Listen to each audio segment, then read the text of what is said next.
नमस्कार, मैं हूं अमित शर्मा और आपके साथ फिर से मौजूद हूं हमारे खास कार्यक्रम स्पॉटलाइट विद सिद्धार्थ मिश्रा में। और हमारे साथ मौजूद हैं वरिष्ठ पत्रकार सिद्धार्थ मिश्रा जी।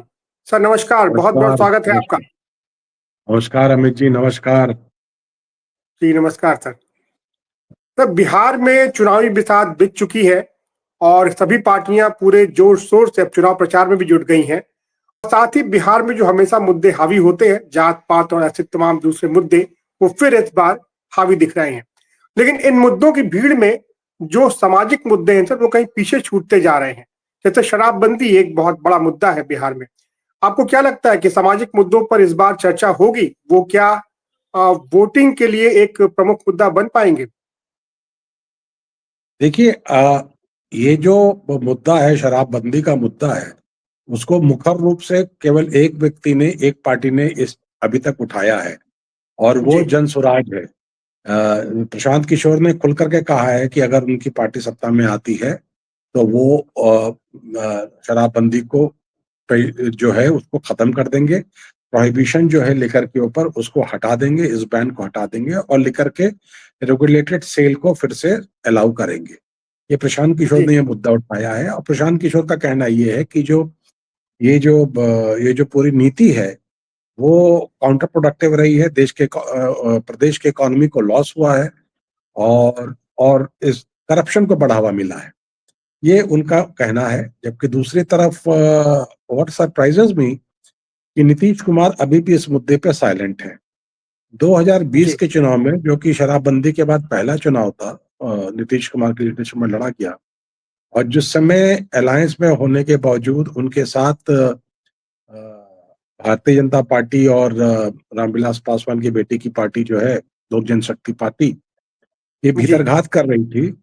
उस समय ये जो शराबबंदी का जो मुद्दा था, जिससे कि रूरल महिलाओं को और अर्बन महिलाओं को भी, खास करके कम आय वाले परिवारों की महिलाओं को, जो एक बेनिफिट मिला था, एक जो कोलैटरल बेनिफिट मिला था, उसके कारण उनकी सहानुभूति उनके साथ थी, और महिलाओं का एक बड़ा खेमा, big chunk of women voters ने नीतीश कुमार को वोट दिया था। और 2020 में तो उनको निपटाने की पूरी तैयारी हो गई थी, लेकिन ये महिलाओं का वोट जो था, जो कि शराबबंदी से बेनिफिटेड थी, उन्होंने उनको जम करके वोट दिया।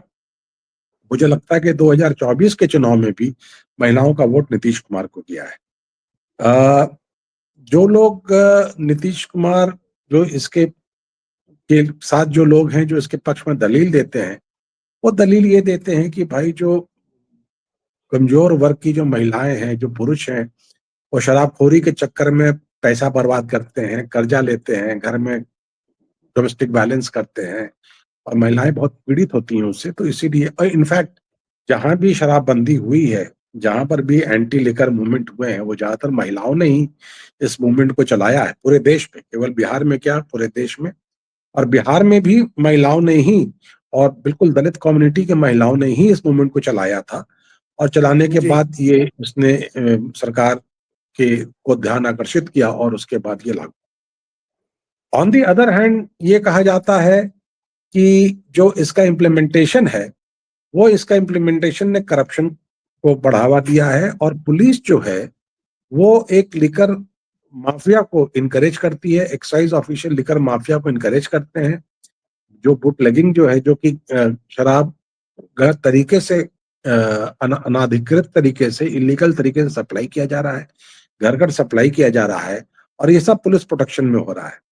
ये भी कहा जा रहा है कि जो एक बात कही जाती है कि पुलिस पकड़ती किसको है? पुलिस पकड़ती है जो शराब पीता है, और जो शराब बेचता है वो बहुत कम लोग पकड़े जाते हैं। जहां तक जो प्रोसिक्यूशन हो रहे हैं, वो शराब पीने वाले को हो रहे हैं। तो अगर कोई शराब पी रहा है तो पीछे कहीं से शराब आ भी रहा है।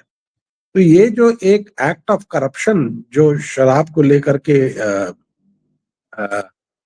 फैल गया है बिहार में, और काफी हद तक जी फैल गया है, ये नेटवर्क बहुत बड़ा हो गया है। इनफैक्ट आज सुबह, आज तड़के में जो दिल्ली में एक पुलिस इनकाउंटर हुआ है, जिसमें बिहार के 4 अपराधी मारे गए, सिग्मा एंड कंपनी, उनपे तो कहा जाता है कि उनका एक रेगुलर इनकम जो था, वो शराब के नेटवर्क से ही था। तो जी ये सब इश्यूज हैं, शराबबंदी को लेकर के इशू हैं। लेकिन अभी तक इस चुनाव में प्रशांत किशोर के अलावा किसी ने बहुत मुखर रूप से इस मुद्दे को नहीं उठाया है। जी। लेकिन 2016 में नीतीश कुमार ने बिहार में शराबबंदी लागू की थी, और अभी जैसे कि भारत में 4 ही राज्य हैं जहां पूरी तरह से शराबबंदी लागू है। बिहार के अलावा गुजरात है, नागालैंड है, मिजोरम है, और इसके अलावा जो लक्षद्वीप है, केंद्र शासित प्रदेश, वहां भी शराबबंदी लागू है। तो ऐसे में नीतीश कुमार की इस पहल को काफी एक बोल्ड स्टेप माना गया था, क्योंकि ये तय था कि शराबबंदी से राजस्व का काफी नुकसान होता है राज्य का। लेकिन उसके बावजूद उन्होंने स्टेप लिया था। तो वैसे में जब प्रशांत किशोर शराबबंदी को हटाने की बात कह रहे हैं, तो ये बात सर कितनी उचित लगती है? क्योंकि हमारे जो संविधान में जो आर्टिकल 47 है, जो राज्य के नीति निर्देशक तत्व हैं, वो भी राज्य को ये सलाह देते हैं कि उन्हें अपने राज्य में शराबबंदी को पूर्ण रूप से लागू करना चाहिए। देखिए, प्रशांत किशोर जो एक पॉलिटिकल स्ट्रैटेजिस्ट हैं, पॉल स्ट्रैटेजिस्ट हैं, और वो अपनी कॉन्स्टिट्यूंसी को एड्रेस कर रहे हैं। जो शराबबंदी का जो बेनिफिशियरी है, वो मुझे नहीं लगता कि प्रशांत किशोर का वोटर है।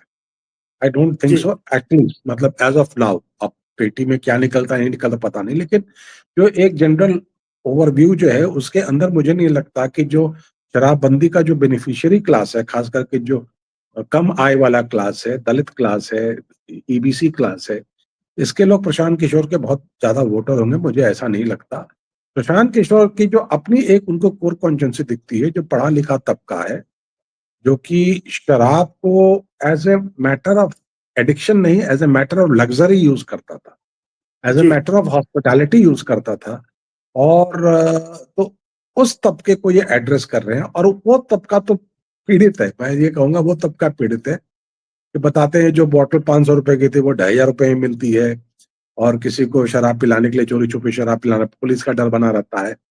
तो एक जो वो माहौल जो पुलिस ने बना रखा है, तो वो इस पर्टिकुलर तबके को, जो पढ़ा लिखा मिडिल क्लास है, अपर मिडिल क्लास है बिहार में, उसको सूट उसको शराबबंदी हटना सूट करता है, और वो चाहता जी, भी कि शराबबंदी हटे। इट ऑल्सो वांट्स कि शराबबंदी हटे। और इसका मुख्य कारण ये रहा है कि जो रेगुलेशन जो है, जो पुलिस ने जिस तरह से इम्प्लीमेंट किया है, जो इम्प्लीमेंटेशन है, वो बहुत ही मतलब करप्ट प्रैक्टिसेस उसके अंदर बहुत ज्यादा है। इसलिए ये आवाजें उसके खिलाफ उठ रही। जी। जाहिर सी बात है, प्रशांत किशोर इस बार बिहार में एक बड़ा फैक्टर बनकर उभरे हैं, जो पिछले चुनाव में नहीं दिखे थे। और वो तमाम अपने बोल्ड बयानों से लगातार चर्चा में है। इस बार भी शराबबंदी को लेकर जो उन्होंने अपना बयान दिया है, उसने फिर से उन्हें वापस से चर्चा में ला दिया है। और अब इसका और चूंकि बाकी के जो राजनीतिक दल हैं, वो आमतौर पर इस मुद्दे पर साइलेंट रहते हैं, भले ही अंदर खाने जो बातें चलती रही हो। राजनीतिक दल जो है इस मुद्दे से अपनी दूरी बनाए रखते हैं। करप्शन और बढ़ा है बिहार में, जैसा कि इसके पहले भी कई और राज्यों ने भी शराबबंदी लागू की थी। तमिलनाडु है, आंध्र प्रदेश है, हरियाणा है, और बाकी उसके बाद भी उन राज्यों ने शराबबंदी को वापस ले लिया था। तो बिहार में भी आपको सर अब ऐसे ही हालात दिखाई पड़ रहे हैं क्या? देखिए, मैं तो कहूंगा कि जैसे ब्लैंकेट बैन का तो एक रिजल्ट तो कुछ अच्छा आया ही था, लेकिन blanket withdrawal is not advisable. अगर जी, विड्रॉल अगर अगर करना भी है तो सोच समझ करके, ध्यान लगा करके करना पड़ेगा विड्रॉल को भी। और देखना जी, पड़ेगा कि मतलब कि जो हम विड्रॉ कर रहे हैं, ऐसा ना हो कि जो जो भी गेन्स रही हैं, इस सोशल गेन्स रही हैं, मैं बिल्कुल, इकोनॉमिक गेन्स की बात नहीं कर रहा, जो सोशल गेन्स रही हैं, वो गेन्स कहीं अचानक लॉस ना हो जाए, इस बात को ध्यान रखना पड़ेगा। जी, मैं बिल्कुल, मतलब अगर मुझसे मेरा पर्सनल ओपिनियन पूछे तो मैं तो अ, ये कहूंगा कि अगर विड्रॉ करने की अगर बात कभी उठती भी है, तो उसको मतलब शराब पर बैन हो या शराब पे बैन ना हो, शराब तो करप्शन का जड़ रहता ही रहता है।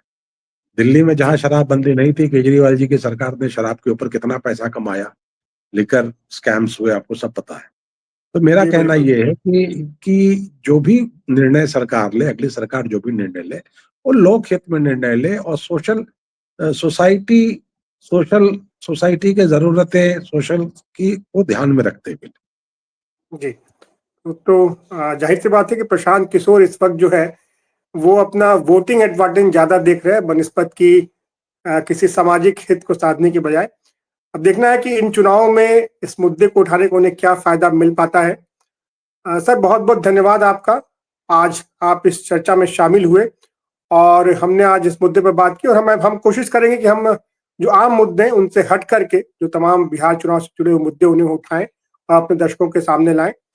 एक लंबे समय के बाद आज हम लोग फिर मिले हैं सर, जबकि बिहार चुनाव की बिसात फिर से बिक चुकी है, और अब हम उम्मीद करते हैं कि अपने दर्शकों के सामने हम लगातार आएंगे और बिहार चुनाव से जुड़े तमाम मुद्दे जो है उनके सामने लाएंगे और उसके अंदर खाने तक जाने की कोशिश करेंगे। सर बहुत बहुत धन्यवाद आपका, आज आप शामिल हुए। नमस्कार। नमस्कार।